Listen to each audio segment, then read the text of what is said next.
अस्सलाम वालेकुम दोस्तों, मैं आपका दोस्त आपका भाई डॉक्टर अरशद बलोच। बहुत सारे क्वेश्चन हैं, बहुत सारे सवालात हैं कि ये कपास इतनी मुश्किल क्यों है और इसके लिए कौन सी जो है चीज़ें हैं जो इसके लिए ज़रूरी हैं। अच्छी कपास लेने के लिए कौन कौन से अवामिल जो हैं वो ज़रूरी हैं। जो सफ़ेद मक्खी है इसका क्या मसला है। आजकल तो ये अल्टरनेट होस्ट पे है, अगर ये कपास पे आ गई तब क्या होगा।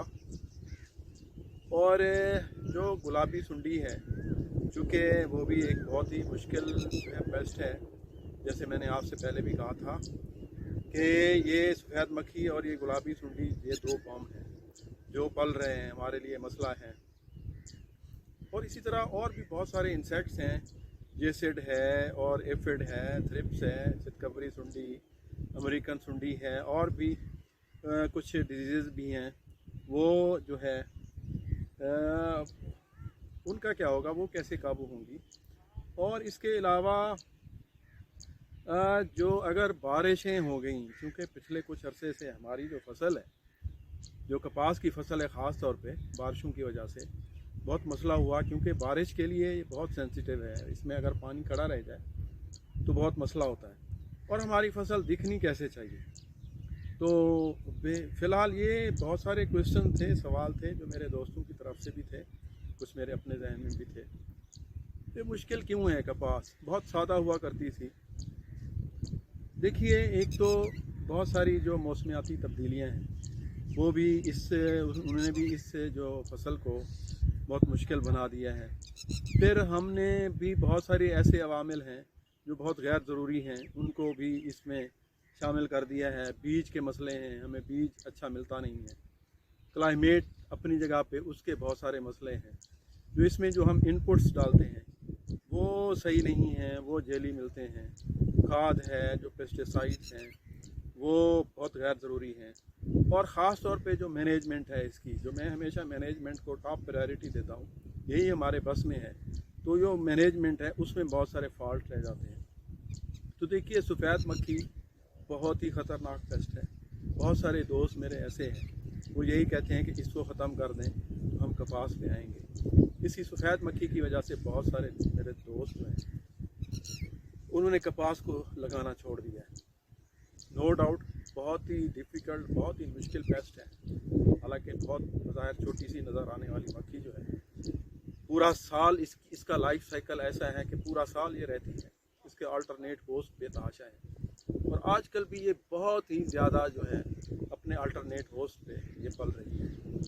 पिछले दिनों बारिश हुई थी, बहुत अच्छी बारिश हुई थी, बहुत टाइमली बारिश थी, जिसकी वजह से ये सफ़ेद मक्खी जो है बहुत हद तक कंट्रोल हो गई, काबू होगी। लेकिन आजकल देखा गया है कि इसकी जो एडल्ट पॉपुलेशन है वो मीटिंग कर रही है और बड़ी तेज़ी से अपनी जो है अगली जनरेशन जो है वो डेवलप करने के चक्कर में है, ताकि वो फसल पे जाए, कपास पे जाए और जो है हमारे लिए मसला बने।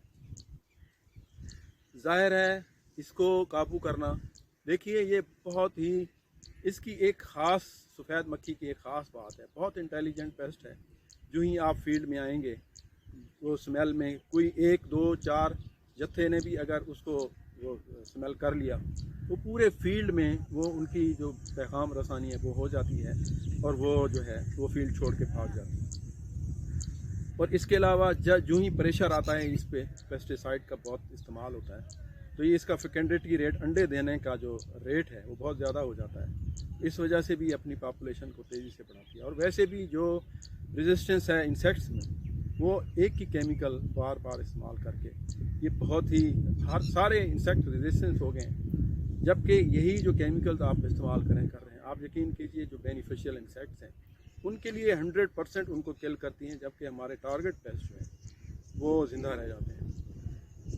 तो इनको, ये सफ़ेद मक्खी के पर बहुत डेलिकेट होते हैं, बहुत सॉफ्ट होते हैं। इसको फिज़िकली, जैसे बारिश आती है, बारिश में ये बहुत हद तक किल इस वजह से होती है कि इसके पर टूट जाते हैं और ये मर जाती है। तो इसको फिज़िकली आप सिंपल सादा तरीके से, जो बोटैनिकल्स हैं, जो मुख्तलिफ प्लांट के एक्सट्रैक्ट्स हैं, जिसमें कुड़तुमा है, नीम है और टोबैको ये मिला के, इसी तरह हींग है, इसी तरह जो गार्लिक है, थूम जिसे कहते हैं, ये भी बहुत ही ज़बरदस्त किस्म के रिपेलेंट भी हैं, इंसेक्टिसाइडल एक्टिविटी भी है इनमें। तो ये बना के थोड़ी सी मेहनत आपको करनी पड़ेगी, लेकिन देखिए मेहनत बहुत ज़रूरी है। तो इससे आपके जो अल्टरनेट होस्ट हैं, ख़ास तौर पे शरीन है, टाली है, या जो हमारी ये भिंडी की क्रॉप, उसमें ज़रूर देखें, उस पर इसकी अडल्ट पॉपुलेशन को ख़त्म करें। और सिंपल पानी के में अगर आप एक टैंकी में 1 चम्मच सर्फ का डाल देंगे तो वो कोई ऐसा चिपचिपा सा मादा बनेगा जो सफ़ेद मक्खी पे जब पड़ेगा तो इसके पर चिपक जाएंगे और ये उससे उड़ नहीं सकेगी और काबू हो सकती है। रिपेलेंट इस्तेमाल करें, इसको मैक्सिमम जितना हो सके। देखिए दुश्मन को उस वक्त मारना बहुत बेहतर है जब वो अपने घर में अटैक करने की तैयारी कर रहा होता है।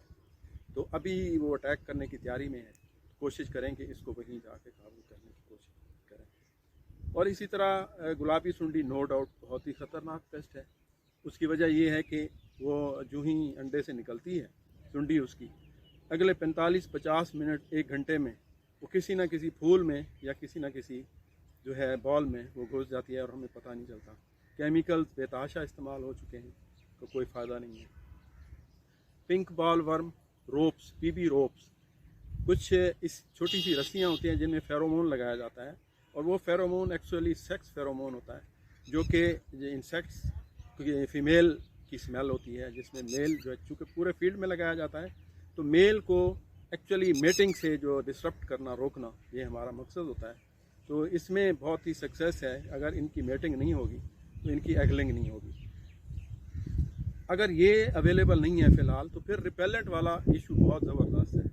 आपने रिपेलेंट को यूज़ करना है, जैसे पीछे मैंने अभी जिक्र किया है, एग्रीकल्चर डिपार्टमेंट भी इसको प्रोपेगेट कर रहा है, तो उनको यूज़ करना है। आप हर 5वें दिन करें, 7वें दिन करें, 10वें दिन करें, रिपेल करें इंसेक्ट को। ये इनकी स्मेल से इंसेक्ट आता ही नहीं है।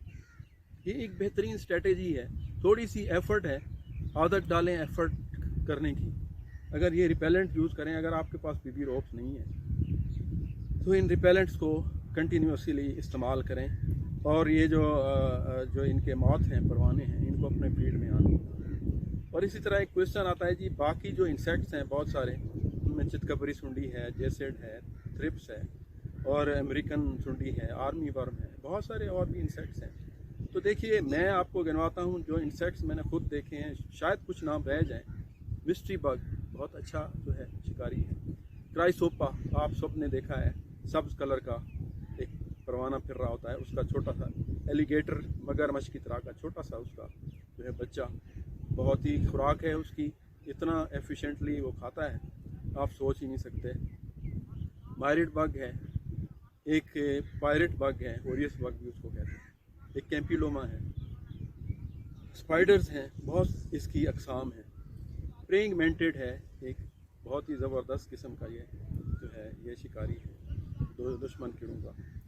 येलो वेस्प, पीला भूंड और ब्लैक भूंड, और फिर इसी तरह के पैरासिटिक वेस्प्स हैं, छोटे छोटे वेस्प हैं, पूंड्स हैं, जो इनके दुश्मन के इवन मतलब सुंडियों के अंदर अंडे देते हैं।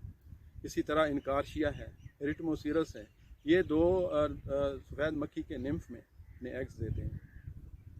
इसी तरह ट्राइकोग्रामा है, बेहतरीन किस्म का अंडों का पैरासाइट है, दुश्मन कीड़ों के अंडों के अंदर बच्चे देता है, अंडे देता है। इसी तरह एक NPV एक वायरस है, न्यूक्लियो पॉलीहेड्रोसिस वायरस उसको कहते हैं। ये अमूमन लश्करी सुंडी या चितकबरी सुंडी को लग जाता है। और इसी तरह एक फंगस आती है जो निम्फ पे आके जो है जो निम्फ हैं वाइट फ्लाई के, फंगस लगती है। तो ये बहुत सारे, शायद मैं कुछ नाम भूल भी गया हूँ, बहुत सारे जो है दुश्मन कीड़ों को खाने वाले ये मौजूद हैं, लेकिन हम अफसोस कि इनको मुकाबला करने ही नहीं देते, इनको वक्त ही नहीं देते। जैसे कि मैंने कहा है कि ये जो आप केमिकल्स इस्तेमाल करते हैं बार बार इस्तेमाल करके, ये किसी काम के नहीं हैं। हाँ, ये दोस्त कीड़ों को 100% किल करते हैं, इसकी बाकायदा स्टडी मौजूद है, अभी रिसेंट स्टडी हुई है कि ये उतना दुश्मन कीड़ों को नहीं मारते जितना दोस्त कीड़ों को मारते हैं। केमिकल्स आप इस्तेमाल करेंगे, एक तो माहौल इकोसिस्टम को डिस्टर्ब करेंगे, अपनी सेहत को, हमारी सेहत को डिस्टर्ब करेंगे, और जो हमारे दोस्त कीड़े हैं इनको जो है मारेंगे। पता ये है कि हम जो थ्रेशोल्ड लेवल है उसको देखते हैं, तो वो शुरू में ही हम पेस्टिसाइड का स्प्रे करना शुरू कर देते हैं। उससे होता ही है कि जो दोस्त कीड़े हैं उनकी जो पॉपुलेशन है ख़त्म हो जाती है और जो दुश्मन कीड़े हैं वो बढ़ जाते हैं। तो देखिए, ये हमारी जो क्रॉप है, फसल है, इसके साथ साथ हमने अपनी जो इन्वायरमेंट है, जो माहौल है, उसको भी देखना है, अपनी सेहत को भी देखना है, अब हमारी जो इकोसिस्टम है इसको भी सेव करना है। तो इसलिए कितनी बहुत सादा क्रॉप है, हमारे पेरेंट्स जो है वो लगाते थे, बहुत ही सिंपल थी, सादा थी, उसी तरीके से लगाएं। कपास को एक्स्ट्रा ऑर्डनरी अगर आप फर्टिलाइज़र देंगे तो भी कुछ एलिमेंट्स हैं वो नहीं ले सकेगी, अगर कम होगी तब भी कुछ एलिमेंट्स जो है ये नहीं ले सकेगी। और बारिश जो ज़्यादा पानी है इसके लिए बहुत ख़तरनाक है। अभी से ही आप एक ऐसी प्लानिंग बना के रखें कि अगर बारिश आ गई तो फ़ौरन ही 24 घंटे से पहले हमने बारिश के पानी को वहाँ से निकाल देना है, ताकि ये पिछले कुछ अरसे से बारिश ने हमारी सारी मेहनत पे पानी फेर दिया था। तो वो पानी को निकालने के लिए, निकासी के लिए अभी से ही हमें इसकी तैयारियाँ करनी है। तो देखिए दोस्तों, मेरी तो ख्वाहिश यही है कि आप एक बहुत अच्छी फसल बगैर किसी केमिकल से माहौल को भी बचाते हुए इकोसिस्टम